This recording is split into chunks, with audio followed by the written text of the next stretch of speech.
বাংলাদেশের সবচেয়ে সম্ভাবনাময় নেতা, আগামীর প্রধানমন্ত্রী এবং জাতীয়তাবাদী শক্তির কর্ণধার বিএনপির ভারপ্রাপ্ত চেয়ারম্যান জনাব তারেক রহমানের সুন্দর, নির্মল, পবিত্র জীবনে কলঙ্ক লেপনকারী পুলিশের সাবেক অতিরিক্ত ডিআইজি আব্দুল কাহার আকন্দ 21শে আগস্ট গ্রেনেড মামলায় তাকে উদ্দেশ্য প্রণোদিতভাবে ফ্যাসিস্ট পলাতক শেখ হাসিনার আঁচলবন্দি এই কাহার আকন্দ সমস্ত নীতি নৈতিকতাকে পাশ কাটিয়ে তাকে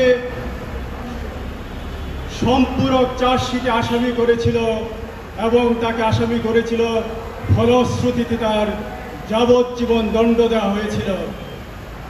সময়ের পরিক্রমায় আজ তিনি নিরপরাধ প্রমাণিত হয়েছেন সর্বোচ্চ আদালত কর্তৃক। এজন্য আমরা মহান আল্লাহর দরবারে শুকরিয়া জ্ঞাপন করছি।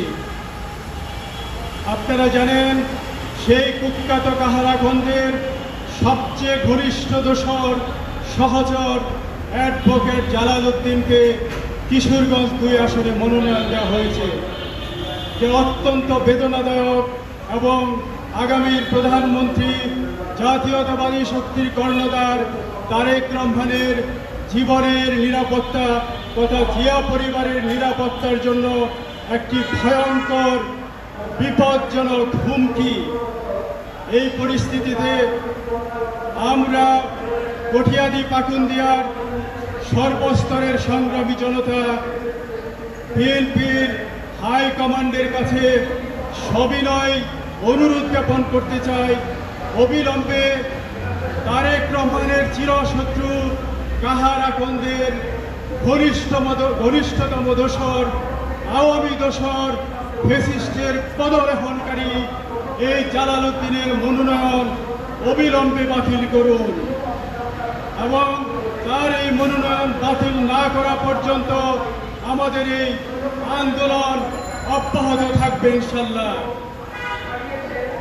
সম্মানিত সাংবাদিকবৃন্দ, আপনারা জেনে থাকবেন, এই কাহার আকন্দ বাংলাদেশের ইতিহাসে একমাত্র পুলিশ কর্মকর্তা যাকে শেখ হাসিনা সরকার তাকে আঁচলবন্দি করার জন্য 5 বার চুক্তিভিত্তিক নিয়োগ দিয়েছিলেন এবং টানা 10 বছর চাকরি করেছেন, যেটা বাংলাদেশের ইতিহাসে দ্বিতীয় কোনো নজির নেই।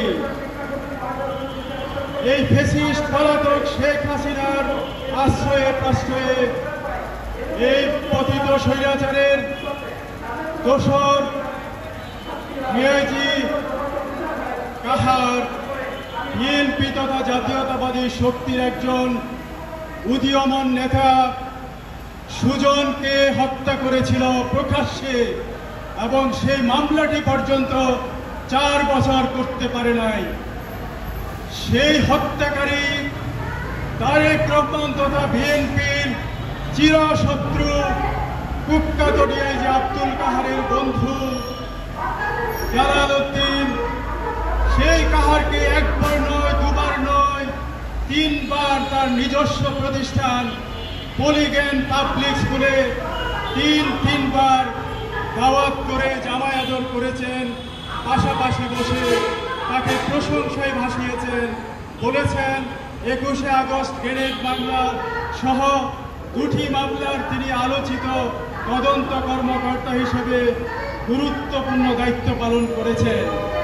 এর চেয়ে লজ্জাজনক, বিপজ্জনক বার্তা জাতীয়তাবাদী শক্তির নিরাপত্তা প্রশ্নে আর কি হতে পারে, সেই প্রশ্ন আমি বিএনপির হাইকমান্ডের কাছে রাখছি।